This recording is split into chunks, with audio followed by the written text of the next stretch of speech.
किया जाए, उसको दोबारा से जिंदा किया जाए।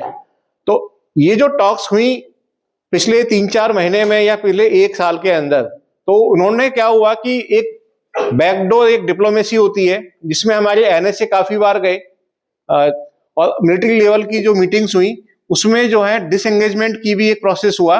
तो 2 जगह से डिसएंगेजमेंट हुआ है हमारा, एक तो देपसांग और दूसरा डेमचौक। देपसांग यानी हमारी फोर्सेस अपने अपने पॉइंट से पीछे आई हैं। ये प्रोसेस ऑनगोइंग है, 1-2 दिन में या 10-15 दिन में नहीं होता, ये महीनों की होती है, क्योंकि जैसे जैसे आर्मी हमारी पीछे जाएगी उनकी भी जाएगी।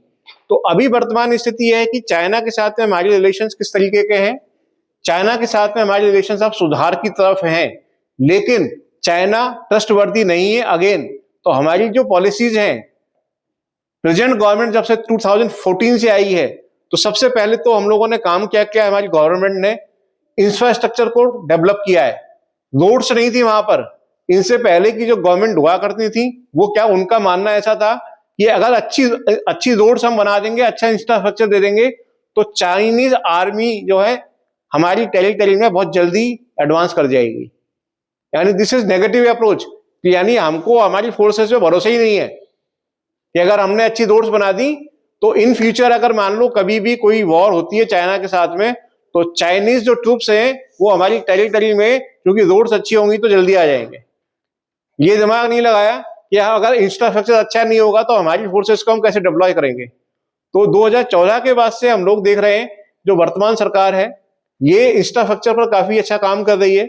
दूसरी बात ये कि अब इन्होंने जो है धीरे धीरे अपनी एयरफोर्स को भी स्ट्रॉन्ग किया है, और एयरफोर्स को भी जो है, जो एलएसी के आसपास जो है वो एयरफोर्स को भी डिप्लॉय करने का इनका प्लान चल रहा है। तो कह सकते हैं कि हम लोग अब जो हम चाइना से हम जो बात करते हैं वो एक बराबरी के लेवल पे करते हैं। ये बात सही है कि चाइना हमसे इकोनॉमिक रूप से और मिलिट्री रूप से हमसे काफी आगे, स्पेस टेक्नोलॉजी की बात करें तब भी वो हमसे काफी आगे। तो चाइना से हम उस तरीके से ट्रीट नहीं कर सकते जैसे हम पाकिस्तान के साथ करते हैं। चाइना के साथ में हमारा जो डिस्प्यूट होता है तो हमारी पॉलिसी क्या होती है, हम डिप्लोमेटिक चैनल से हम लोग बात करते हैं, ना कि फोर्सफुली मिलिट्री कोई हम ऐसा लॉन्च कर दें। आज तक हमने कभी भी चाइना के अगेंस्ट में नहीं किया है। तो चाइना के साथ में जब रिलेशनशिप की बात आएगी तो हम लोग हमेशा किस पे जाएंगे, क्योंकि वो हमसे ज्यादा ताकतवर है, ये हमको एक्सेप्ट करना पड़ेगा। चाहे वो मिलिट्री पावर हो, चाहे वो इकोनॉमिक पावर हो, चाहे वो टेक्नोलॉजिकल पावर हो, वो हमसे ज्यादा जो है स्ट्रांग है। लेकिन हम लोग भी कम नहीं है। अगर हम लोग अपने देश की बात करें तो हम लोगों ने भी पिछले कुछ सालों में काफी टेक्नोलॉजी के रूप में इकोनॉमी हमारी 4th लेवल पे आ गई है। और हिडन एजेंडा चाइना का क्या है कि इंडिया को किस तरीके से लेट डाउन किया जाए। तो लेट डाउन करने के लिए क्या है, जैसे कि अभी आपने देखा लास्ट ईयर पहलगाम अटैक हुआ, तो उस पर इंडिया ने जब रिटेलिएट किया तो ऑपरेशन सिंदूर, चाइना का यह था कि इंडिया किसी तरीके से पाकिस्तान के साथ में उलझ जाए, क्योंकि जब उलझेगा तो निश्चित रूप से क्या होगा, एक तो इंडिया की मिलिट्री पावर कहीं ना कहीं कमजोर होगी, फाइनेंशियली हम लोग कमजोर होंगे। जब लॉ एंड ऑर्डर का इशू आता है तो कोई भी फॉरेन इन्वेस्टर उस कंट्री में अपना इन्वेस्टमेंट नहीं करेगा, अपना मैन्युफैक्चरिंग प्लांट नहीं लगाएगा। तो ये चाइना का है कि किसी तरीके से इंडिया को, और इसीलिए उसने खुल करके किसका साथ दिया उस टाइम पर, पाकिस्तान का, कि किसी तरीके से हम उलझ जाएं। लेकिन हमारा जो पॉलिटिकल जो लीडरशिप है, हमारी जो मिलिट्री लीडरशिप है, उन्होंने बहुत तरीके से काम लिया और एक कैलकुलेटिव रिस्क लेते हुए उस 4 दिन की, जो एक हम वॉर तो नहीं कर सकते, लेकिन उस 4 दिन में ऑपरेशन सिंदूर में पाकिस्तान को अच्छे से सबक सिखाया और वापस से हम अपनी पोजीशन पे आ गए। यानी जो चाइना का जो एक हिडन एजेंडा था कि इसको एक लंबे जो है स्ट्रगल में, लंबी लड़ाई में जो है बदलना, और जिसमें हम लोग उलझ जाते, और उस उलझने से क्या होता कि हम लोग जो फॉरेन इन्वेस्टर्स हैं वो ना तो इन्वेस्ट करते, ना ही वो यहाँ पे कोई अपनी मैन्युफैक्चरिंग डिवीजन प्लांट लगाते, और साथ में जो यहाँ जो लगे हुए हैं वो भी अपनी जो है अपने पैसे को जो है निकालते।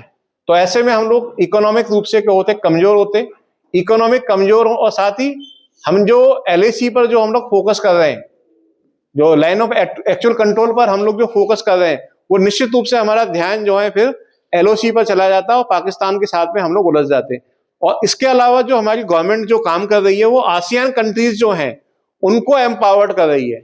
आसियान कंट्रीज का डिस्प्यूट है आपका चाइना के साथ में, बॉर्डर डिस्प्यूट है, चाहे वो लैंड हो चाहे वो सी बॉर्डर्स हो।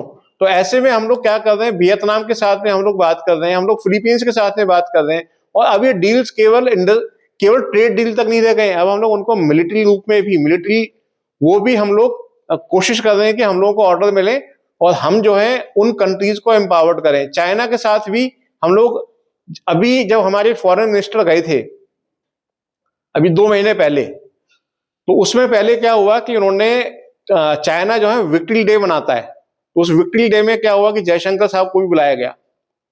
तो मोदी गए थे, जयशंकर गए थे, जयशंकर।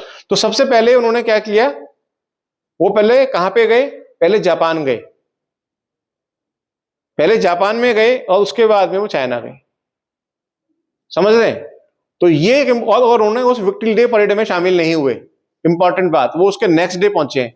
उसका रीजन, क्योंकि विक्ट्री डे जो है वो किस पर थी, सेकेंड वर्ल्ड वॉर में जो विक्ट्री थी वो जापान पर थी।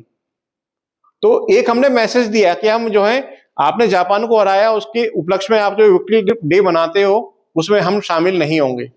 और उससे पहले हम जापान गए, जापान के साथ में हम लोगों ने, अब डिफेंस डील की तरफ हम लोग आगे बढ़ रहे हैं जापान के साथ, क्योंकि जापान को भी थ्रेट है। क्योंकि जापान को थ्रेट क्यों है, क्योंकि डोनाल्ड ट्रंप की पॉलिसी है, डोनाल्ड ट्रंप का मानना है कि लास्ट 80 ईयर से हम आपकी डिफेंस को हम जो है कंट्रोल कर रहे हैं, हम लोगों ने जिम्मेदारी लिए रखी है। तो जापान ने अमेरिका के लिए क्या किया,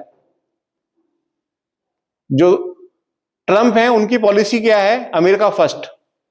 तो अमेरिका फर्स्ट का मतलब ये है कि हम किसी भी की लायबिलिटी नहीं लेंगे, जापान की लायबिलिटी नहीं लेंगे। तो जापान को भी अब ये सोचना पड़ रहा है कि कल को अगर चाइना के साथ में कोई डिस्प्यूट होता है तो क्या अमेरिका हमारी मदद के लिए आएगा। क्योंकि 1945 के बाद में, जब से उसके ऊपर एटॉमिक बम डाले थे, उसके बाद में वहां की जो आर्मी है, नेवी, एयरफोर्स, यानी उनकी डिफेंस टोटल खत्म हो चुकी है और अमेरिकन का कंट्रोल है उन पर।